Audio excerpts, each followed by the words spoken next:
नमस्कार, बहुत स्वागत है आप सभी का। मैं हूं अंजलि सिंह। मकर संक्रांति इस बार 15 जनवरी को मनाई जाने वाली है और इसको लेकर तमाम तरीके के उत्साह भी लोगों में देखने को मिलता है। और साथ ही अगर हम बात करें, चूंकि मकर संक्रांति सूर्य उपासना का पर्व है और धनु राशि से निकलकर सूर्य मकर राशि में प्रवेश करते हैं, इसीलिए मकर संक्रांति को जाना जाता है। चूंकि तमाम योग इस बार इस मकर संक्रांति के अवसर पर बन रहे हैं, कौन कौन से वो शुभ योग हैं, उन्हीं के बारे में आज हम चर्चा करेंगे। हमारे साथ स्टूडियो में ज्योतिष आचार्य राज मिश्रा जी मौजूद हैं।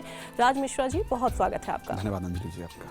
तो चलिए हम बातचीत कर लेते हैं, कौन कौन से शुभ योग इस बार बन रहे हैं, क्यों आखिरकार मकर संक्रांति मनाई जाती है। मैं चाहती हूँ कि एक बार आप बताइए विस्तार से। सबसे पहले तो अंजलि जी, आपके साथ साथ हमारे जो सभी न्यूज नेशन के दर्शक हैं, आप सभी को बहुत सारी हार्दिक शुभकामनाएं मकर संक्रांति की। और मैं धन्यवाद करता हूं न्यूज नेशन की पूरी टीम को, जो इतनी सुंदर सुंदर जानकारियां हम सभी को घर बैठे प्राप्त हो जाती हैं। जनरली ऐसी चीज़ों को जानने के लिए हमें किसी को फ़ोन करना पड़ता था, किसी मंदिर में जाना पड़ता था। कई बार अच्छी जानकारी मिल जाती थी, कई बार सटीक जानकारी नहीं मिल पाती थी। लेकिन मैं धन्यवाद करता हूं न्यूज नेशन की पूरी टीम को, जो हम सभी को इतनी महत्वपूर्ण जो जानकारी है प्राप्त करा रहे हैं, और वो भी घर बैठे हुए। तो सबसे पहले मैं जानता हूं आप सब लोग अपने घर पर हैं, और मकर संक्रांति जो है वो इतना सुंदर दिवस है शायद, जिसका वेदांत के अंतर्गत, पुराणों के अंतर्गत पूरी तरह से वर्णन मिलता है। श्री रामचरितमानस के अंतर्गत जिसका बहुत सुंदर वर्णन मिलता है, उस पर हम चर्चा करें। लेकिन सबसे पहले मैं चाहूंगा कि आप सभी लोग अपने घर में बैठ करके और भगवान सूर्य का स्मरण करते हुए मेरे साथ एक बार हाथ जोड़ करके भगवान सूर्य का ध्यान करें और उनसे प्रार्थना करें कि हे प्रभु, आपकी चमक की तरह हमारा जीवन चमकता रहे, हमारे जीवन में प्रसन्नता भरी रहे। बस यही कृपा प्रदान कीजिए, यही कामना करते हुए एक बार श्रद्धा से हाथ जोड़ करके सूर्य भगवान को स्मरण करते हैं और फिर आज मकर संक्रांति पर यह सुंदर चर्चा, सुंदर जानकारी आप सभी को देने का प्रयास करते हैं। ओम हे सूर्यो सहस्रेशो तेजो राशे जगत्पते अनुकंपमये मयां देवा गृहाणरघं दिवाकरः सूर्य भगवान की जय।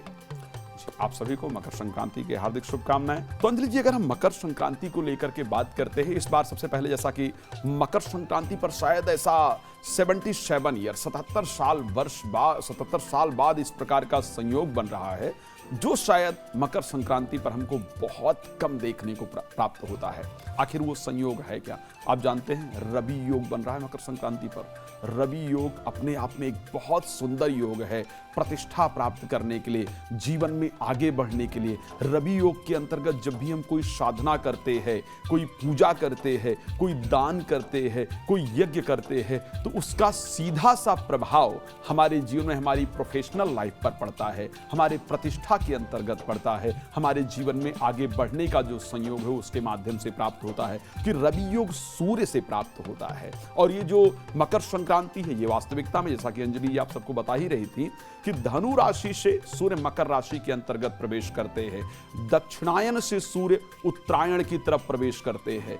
तो मकर संक्रांति पर रवि योग का बन जाना, मकर संक्रांति पर वरयान योग का बन जाना, मकर संक्रांति पर उसके साथ देखा जाए सोमवार को मकर संक्रांति होना, सो ये जो सारे सद्भिषा नक्षत्र का होना, ये सारे संयोग साधारण नहीं है। इस बार जैसा कि आप सभी लोग जानते हैं कि भगवान राम का अवध में वो सुंदर प्राण प्रतिष्ठा हो रही है, अवध में राम आए हैं। तो इस प्रकार जो त्योहार भी इस बार पड़ रहे हैं, वो पूरे सुंदर संयोग के साथ पड़ रहे हैं। सो इस बार के जो संयोग मकर संक्रांति पर हैं, वो बहुत शानदार हैं। इस बार पूजन करने से, यज्ञ करने से, साधना करने से, दान करने से बहुत सारे सुंदर लाभ आपको जीवन के अंतर्गत प्राप्त होने वाले हैं। जो सफलता प्राप्त होनी चाहिए, जो दान का वास्तविक फल प्राप्त होना चाहिए, वो वास्तविकता में प्राप्त होने वाला है। मकर संक्रांति साधारण त्योहार नहीं है, इसको ध्यान रखिएगा। मकर संक्रांति को लेकर के श्री रामचरितमानस के अंतर्गत बड़ा सुंदर वर्णन मिलता है कि माघ मकर गति जब रवि होई और तीरथ पति आव सब कोई, देव दनुज किन्नर नर श्रेणी और सादर मज्जहि सकल त्रिवेणी। ये साधारण दिन नहीं है, ऐसा मत सोच लीजिए कि हम ही लोग इसको मनाते हैं। खैर जनरली आजकल हम लोग अपने त्योहारों को नहीं मनाते हैं, हमने अपने त्योहारों को धीरे धीरे मनाना बंद कर दिया है। आजकल हम अपने बच्चों में, अपने परिवार में वो संस्कार नहीं दे पा रहे हैं जिसकी वास्तविक आवश्यकता है। लेकिन एक बात बता दूं, साधारण मानव नहीं, गोस्वामी जी का लिखा हुआ है, देव देवता मनाते हैं, दनुज देवता ही नहीं दानव भी मनाते हैं। देव दनुज किन्नर नर श्रेणी और सादर मज्जहि सकल त्रिवेणी। सब लोग आकर के प्रयाग में स्नान करते हैं, इस प्रकार का वर्णन है। और ये वो दिन है जिस दिन भरद्वाज और ऋषि याज्ञवल्क्य जी के बीच में राम जी के चरित्र का वर्णन हुआ, राम कथा की शुरुआत हुई। ये वो दिवस है जिस दिन भगवान शंकर कैलाश से नीचे आते हैं कुंभज ऋषि के पास भगवान राम के चरित्र को सुनने के लिए। एक बार त्रेता युग माही शंभु गए कुंभज ऋषि पाही। तो उस दिन भगवान शंकर आते हैं। ये वो दिन है, बात ध्यान रखिए, जिस दिन का इंतजार पितामह भीष्म अपने प्राण को त्यागने के लिए करते हैं। उनको इच्छा मृत्यु का वरदान प्राप्त था और जब सूर्य दक्षिणायन होता है उस समय पर उनको अर्जुन द्वारा बाण मारा जाता है और वो कहते हैं नहीं, मुझे इच्छा मृत्यु का वरदान प्राप्त है, मैं अपने शरीर की पीड़ाओं को सह लूंगा, लेकिन सूर्य उत्तरायण होगा तब मैं अपने प्राण को त्यागूंगा, क्योंकि ऐसा कहा जाता है कि सूर्य उत्तरायण होने पर मोक्ष की प्राप्ति होती है। तो अंजलि जी, अगर इस दिन के बारे में चर्चा की जाए, शायद बहुत सुंदर दिन है और आज हम इस पर चर्चा कर रहे हैं। जो लोग इस चर्चा को श्रवण भी करेंगे उनको बड़ा सुंदर लाभ प्राप्त होगा। बिल्कुल सही कहा आपने। और चूंकि आपने ये बता दिया कि आखिरकार कौन कौन से योग इसमें बन रहे हैं और शुभ योग बन रहे हैं, ये जानकर भी आप सभी दर्शकों को खुशी हुई होगी। लेकिन कौन कौन सी ऐसी राशि हैं, किन किन ऐसी राशियों के बारे में अगर हम बात करें तो क्या आखिरकार प्रभाव उन राशियों पर पड़ने वाला है? सो अंजलि जी, अगर हम बात करें इस त्योहार का, इस पर्व का, तो सूर्य ग्रहों के राजा माने जाते हैं, किंग ऑफ प्लैनेट माने जाते हैं। सूर्य का जब भी परिवर्तन होता है तो सभी राशियां निश्चित रूप से प्रभावित होती ही होती हैं, इसमें कोई दो राय नहीं है। अगर हम मकर संक्रांति के प्रभाव को लेकर के बात करें तो स्पेशली जो राशियां अग्नि तत्व है, चाहे वो मेष राशि की बात की जाए, चाहे वो सिंह राशि की बात की जाए और चाहे वो धनु राशि की बात की जाए, स्पेशली जो ये तीन राशियां जो कि अग्नि तत्व राशियां हैं, इन सभी के प्रोफेशनल लाइफ के अंतर्गत बहुत सुंदर बदलाव आएगा। इनके अंदर एक डिफरेंट ऊर्जा का संचार होगा, बिकॉज सूर्य उत्तरायण हो रहे हैं तो एक अलग प्रकार की जो ऊर्जा है उसका संचार होगा और शरीर के अंदर यदि रोग इत्यादि हैं उससे निवृत्ति मिलेगी, मानसिक अशांति दूर होगी, कॉन्फिडेंस लेवल बढ़ेगा। बट करना साथ में क्या चाहिए आपको दान जरूर करना चाहिए। अच्छा, दान क्या करना चाहिए? बना हुआ कुछ, या तो गर्मा गर्म कुछ भी बना करके, आप हलवा बना करके, जैसे खिचड़ी का दान जनरली आप जानते हैं उत्तर भारत इत्यादि के अंतर्गत तो खिचड़ी के नाम से मनाया जाता है, तो खिचड़ी बना करके दान करना, उसमें काले उड़द डाल करके खिचड़ी बनाना और दान करना, यह भी फायदेमंद होगा। बट आपके आत्मविश्वास इत्यादि में सुंदर वृद्धि होने वाली है। बात करें अगर वृष, कन्या और मकर का, जिनको कि पृथ्वी तत्व राशि के रूप में माना जाता है, ऐसी परिस्थिति के अंतर्गत आपकी व्यापारिक दृष्टिकोण से, वैसे भी ये जो मकर संक्रांति है, सोमवार को जब भी मकर संक्रांति पड़ती है, ध्वांशी उसका नाम दिया जाता है, हर संक्रांति का अपना एक नाम होता है, तो व्यापारी जगत के लिए बड़ी फायदेमंद होती है। वृष, कन्या, मकर के लिए स्पेशली अगर व्यापार की दृष्टि से देखा जाए तो एक अच्छा लाभ प्राप्त होगा और उसके साथ सूर्य परिवर्तन से संतान से संबंधित अच्छे समाचार प्राप्त होंगे। लाइक अगर आपका बच्चा पढ़ नहीं रहा है या बात नहीं मान रहा है या वो अच्छे संस्कार नहीं प्राप्त कर पा रहा है या संतान होने में प्रॉब्लम है, तो ये सारी परिस्थितियां दूर होगी और संतान प्राप्ति का सुंदर संयोग बनेगा। लेकिन साथ में आपको एक काम जरूर करना है, वस्त्र जरूर दान करना है। छोटा वस्त्र, बड़ा वस्त्र, जो भी आपकी श्रद्धा हो, और जितने भी लोगों को दान करने की श्रद्धा हो, लेकिन वस्त्र दान करने का जरूर प्रयास करना चाहिए। मिथुन, तुला और कुंभ की अगर हम बात करते हैं, ये वायु तत्व राशियां हैं। वायु तत्व राशि के लिए ये परिवर्तन सबसे पहले विदेश यात्रा कराने वाला होगा, यानी स्थान परिवर्तन कराने वाला होगा। एजुकेशन में एक अच्छे रिजल्ट को प्रदान कराने वाला होगा। साथ में प्रॉपर्टी से रिलेटेड जो विवाद चल रहे हैं वो दूर कराने वाला होगा। लेकिन आपको दान क्या करना है, क्या ध्यान रखना है? इस दिन हम सब लोग दान करते हैं और हमको जरूर करना चाहिए। कोई भी तिल मिश्रित मिष्ठान, कोई भी तिल से बनी हुई मिठाई उठा करके श्रद्धा पूर्वक जरूर दान करना है। हल्दी का तिलक मस्तक पर जरूर लगाना है। पीत या हरित का नियम है, मैं अध्ययन कर रहा था मुहूर्त चिंतामणि के अंतर्गत, तो पीत या हरित चीजें यानी हरा वस्त्र पहनना चाहिए, पीला तिलक लगाना चाहिए, ये बड़ा फायदेमंद होता है। कर्क, वृश्चिक और मीन चारों जल तत्व राशियां हैं, उत्तर दिशा की राशि है। इनके लिए जो ये परिवर्तन विशेष रूप से आने वाला है, विवाह से संबंधित रुके हुए कार्य ठीक होंगे, विवाह में वैवाहिक जीवन में प्रॉब्लम चल रही है तो दूर होगी, जीवन साथी के साथ प्रेम बनेगा, जीवन साथी के जीवन में चल रही प्रॉब्लम भी यहां पर दूर होगी। लेकिन आपको क्या करना है, एक तो आपको नहाने के पानी, भाई तीर्थ क्षेत्र में जाकर स्नान कर सकते हैं, अच्छी बात है, स्नान करें तो जल में ही, ठंड बहुत है लेकिन फिर भी जल में खड़े होकर के 108 बार गायत्री मंत्र का प्रयोग करें। इसको श्री कृष्ण चंद्रायण प्रयोग कहा जाता है, ये बहुत ही लाभप्रद है। नहीं कर पाते हैं, घर में नहाने के पानी में गंगा जल डाल करके स्नान कीजिए, फिर बैठकर बहुत श्रद्धा से 5 मिनट गायत्री मंत्र का जप कीजिए। आप देखिएगा इससे डिप्रेशन इत्यादि की यदि प्रॉब्लम है तो दूर हो जाएगी और डिसीजन लेने की जो शक्ति है वो बढ़ जाएगी। साथ में अगर आपका इंप्रेशन समाज पर नहीं पड़ रहा है, आपको लगता है कि मेरी कुछ जो मेरा प्रभाव था, मेरी बातों का प्रभाव था वो खत्म सा होता जा रहा है, तो आप उसमें वृद्धि देखेंगे, अपने शरीर पर एक अलग सी आभा आप फेस कर देख पाएंगे और जीवन बेहतर होगा। जी अंजलि जी बिल्कुल। और देखिए राशियों के जो जातक हैं उन पर कैसा प्रभाव पड़ने वाला है ये तो आपने बताया, लेकिन कई बार हम ये भी देखते हैं पंडित जी कि इसमें तिल का इस्तेमाल किया जाता है, या सफ़ेद तिल हो गए या फिर जो ब्लैक तिल होते हैं उनका इस्तेमाल किया जाता है। इसके पीछे क्या कोई स्टोरी है, कोई महत्व है, क्यों आखिरकार इस्तेमाल होता है मकर संक्रांति के दिन? तिल को सबसे पवित्र माना गया है, इस चीज को ध्यान रखिएगा। जो तिल है ना, उसको तिल वास्तविकता में देव के लिए माना, देव आहार के रूप में तिल को देखा जाता है। और जब भी शरीर की शुद्धता को लेकर के बात किया जाए, किसी चीज की भी शुद्धता को लेकर के बात किया जाए, तो तिल वहां सबसे महत्वपूर्ण है। और सूर्य का जो एक बात ध्यान रखिएगा, मकर राशि के अंतर्गत शनि सूर्य प्रवेश कर रहे हैं। मकर राशि किसकी राशि है? मकर राशि शनि की राशि है। जब भी आप एस्ट्रोलॉजिकल दृष्टि से कहीं जाते हैं, एस्ट्रोलॉजिकल वे में कहीं जाते हैं और आपके शनि इत्यादि खराब होते हैं, तो ऐसे कंडीशन में क्या होता है कि तिल शनिदेव को चढ़ाइए, या तिल शिव जी पर चढ़ाइए, या तिल दूध के अंतर्गत मिश्रित करके पीपल के पेड़ पर चढ़ाइए। कई जगह पर ऐसा कहा जाता है कि नहीं, तिल डाल करके आप स्नान भी कर सकते हैं।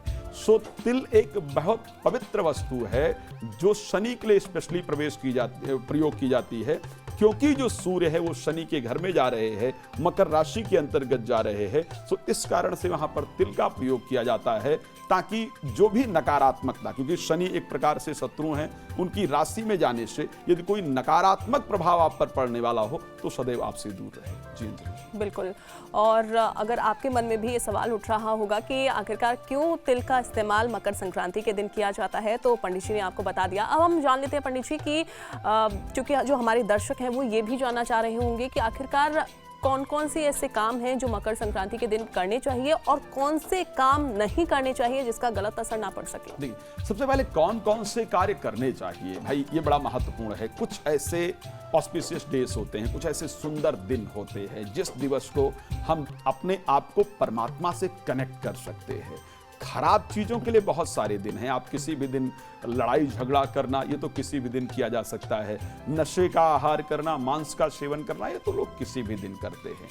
कुछ ही दिन आपको जीवन के अंतर्गत प्राप्त होते हैं जिस दिन में आप जो कोई कार्य करते हैं वो आपके लिए बहुत लाभप्रद होता है। क्योंकि मैंने कहा कि ये दिन साधारण नहीं है। इस दिन का इंतजार अगर भीष्म पितामह ने 6 माह तक किया तो आप सोच सकते हैं कितना इंपॉर्टेंट दिन होगा।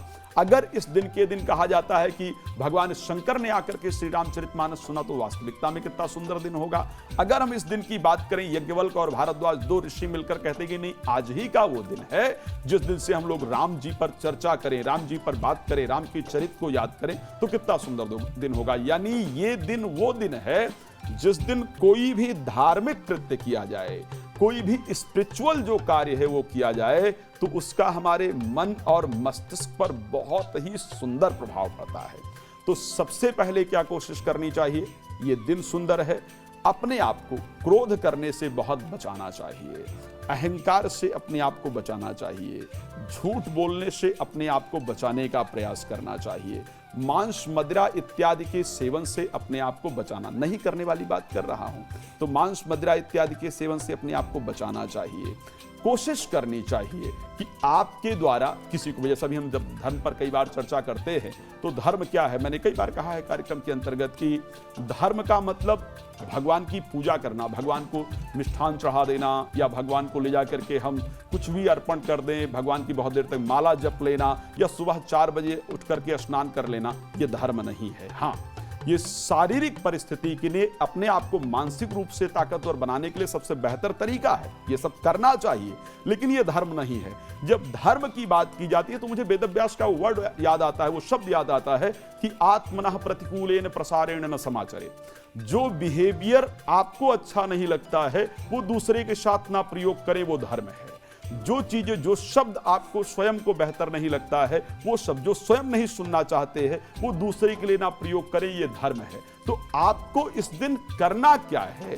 धर्म का तात्पर्य है कि भगवान के नाम का स्मरण करते हुए कार्य को किया जाए, प्रसन्न रह करके कार्य को किया जाए, किसी भी व्यक्ति को हमारे द्वारा किसी प्रकार से कष्ट इत्यादि ना पहुंचे, इस प्रकार का कार्य किया जाए और जो भी श्रद्धा अनुसार हो सकता है वो दान इत्यादि किया जाए। अगर आपके पास सामर्थ्य है कि आप दान करते हैं, आप कुछ अन्न दान कर सकते हैं, वस्त्र दान कर सकते हैं, तो मैंने खैर राष्ट्रीयवार तरीके से बताया है कि किस प्रकार आप दान कर सकते हैं। बट अगर वो पॉसिबल नहीं है तो हम ये कोशिश करें कि हमारे द्वारा कोई दुखी व्यक्ति प्रसन्न हो जाए, हमारे द्वारा किसी के मुख पर हंसी आ जाए, तो ये भी सबसे बड़ा दान कहा जाएगा। तो कोशिश करना है कि मांसाहार इत्यादि का सेवन नहीं करना है और शराब इत्यादि का सेवन नहीं करना है, क्रोध नहीं करना है, किसी को दुखी नहीं करना है, सबको प्रसन्न रखने का प्रयास करना है और दान का जो तरीका है उसको जरूर अपनाना है। जी अंजलि जी। बिल्कुल, और जो पंडित जी आपको बता रहे हैं, कोशिश आप करिए कि वो चीज़ें आप बिल्कुल भी ना करें, उनको आप अवॉइड करें। और साथ ही गंगा स्नान, जैसा कि आपने बताया कि गंगा स्नान आप कर सकते हैं और साथ ही